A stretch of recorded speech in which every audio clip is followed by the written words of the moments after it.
Were you one of the lucky people to have entered a Uda deck battle? Well, let me tell you the secret in winning that coveted Luffy promo card that's selling over $200. I recently won my event this last weekend, so I wanted to give you guys tips and tricks on how to win yours. First, let's go over the card list that you can find in the link in the description below. First off, we have the leader, who is Uta, and when you attack with her with a Dawn attached, you reveal the top card of your deck, and if it's a film card, you get to put it into your hand. Now, the thing about the Uta deck is that literally every card in the entire deck is film, so you will always guarantee draw a card if you use the leader ability. So that said, you should always prioritize trying to draw cards off of the leader ability, and you should also keep note of what cards your opponent is also drawing with their Uta leader, because the card is revealed. This is especially important in this deck because the deck only sports 4 2Ks, which are these 4 choppers. So that means that the combat math in this Uta deck battle is going to be a little different than the traditional One Piece game. Normally, when you're trying to clear something off board or, deal damage to your opponent, you want to attack at 2K over the target. So, attacking 7K into 5K, 6K into 4K, so on and so forth. However, because of the shortage of 2Ks that are in the deck, you actually probably just need to attack 1K above the target.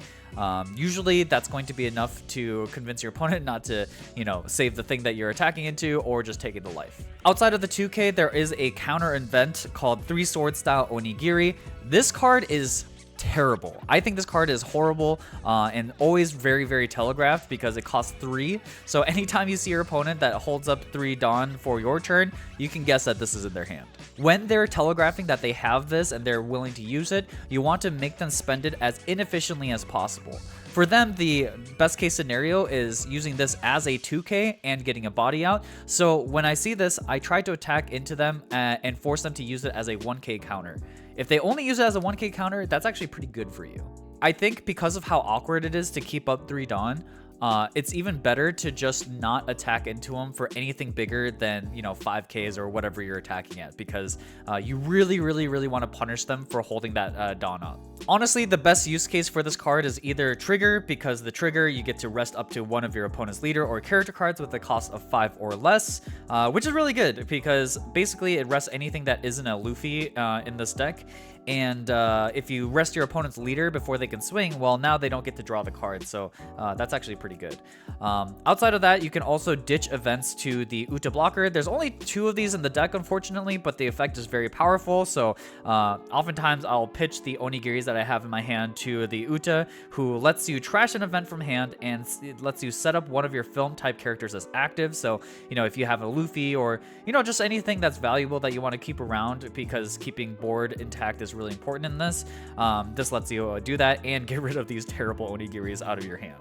In general, the overall strategy is to always be winning on board, and the easiest way you can do that is by playing cards like Brook and Monkey D. Luffy, the 7 cost, that allows you to bring bodies onto board with their on-play effects, and being able to swarm the board quickly will always give you an advantage because that means you get to have more attacks, and if you outpace your opponent in terms of putting bodies on board, it means they can't swing back at your board. So these cards are super important. Technically, Robin does the same thing, however, she only brings a 2-cost body, so she's only really good, I think, in the very early turns of the game where the 2-cost bodies matter, but they get quickly outclassed, so if you can't get them on board immediately, then it's not a big deal, at least it's a 1K counter.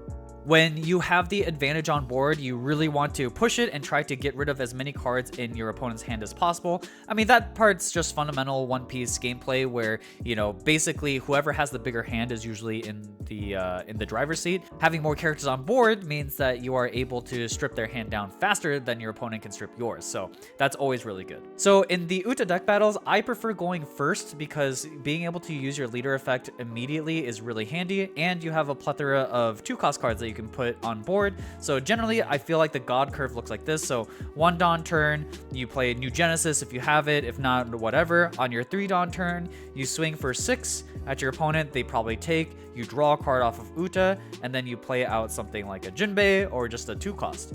Then on your following turn, you have 5 Dawn, and you can swing 6 at your opponent. Continue to draw cards off of Uta, and then again spam the board with something like Brook into Usopp as long as we're living in Christmas land. And then on your 7 Dawn turn, you can finally be able to play your Luffy on curve before your opponent can, and that is huge value for you because Luffy is the biggest body in the entire deck, so having him on board as a blocker is a huge bonus. So going first like that, I just think wins you games very easily. Like, this is the God curve. This is what you want to see when you're playing the deck. This might be a little bit of a hot take, but I really dislike Franky in general in these matches. Yes, he's a really big body. A 5/7 is nothing to sneeze at. However, he still gets hit by stuff like Backlight, which can kill a rested 5 cost. So sometimes it feels bad when you attack with Franky and it just immediately gets backlighted. It also doesn't get combos with Luffy. You know, Luffy only brings in a 4 cost, so Franky just can rot in your hand sometimes. I mean, he's a 1k, so it's not really rotting, but he has less combo ability than, say, like Zoro. And I also find that the 7k body is not that efficient because, like I was saying before, there aren't that many 2ks in the deck, so being able to just attack with 6k with Zoro is perfectly fine. So that said, obviously Franky's still a good card, but not my favorite card out of the vanillas that you can play in the deck. So in situations where you're countering out, sometimes I would prefer countering out with Franky over something like Zoro. Obviously you want to pitch the early 2-drop sort of stuff later in the game since they're going to be mostly irrelevant, but Franky's also kind of higher up on my counter list than I think most people would put him. That's a worst case scenario. He's still a 5/7, which is still very good, but it was just one of those things that I noticed that he is less good than he initially seems. So next, I want to talk about defending potentially lethal attacks from Uta. You have to be careful around I'm Invincible because there's 4 copies in the deck. What this does is it's for 3 Dawn, you get to set your leader as active. So it's basically like the kid effect. And this means that an extra swing can come out of nowhere. And so you have to be prepared for that. That said, remember that the Uta ability is only once per turn, so the I'm Invincible doesn't draw you an extra card. That would be insane. But still, you just have to be worried about the extra swings that I'm Invincible can give you. The other event that you also have to watch out for is Backlight, which can rest the Uta blocker. It can't rest your Luffy's, thankfully, but if you're sitting behind an Uta blocker thinking that you're safe, well, Backlight can rest that blocker and easily get cleared out of the way. So just be prepared for that, and maybe if you think that they might be going for lethal, you know, block early with the Uta blocker. The last note I want to talk about is the fact that there are 16 cards in the deck that don't give you free counters. So it's actually really easy to end up with a handful of bricks if you are countering too much too early. That said, it's just a warning to, you know, use your counters sparingly and efficiently because running out of counters at the end feels really bad and you're just stuck with a bunch of non-counters in hand. Yeah, one of the matches I won, actually, my opponent had gone for lethal and used their last Luffy blocker as a attacker, and they had 3 life, so it looked kind of safe for them, and they had 5 cards in hand.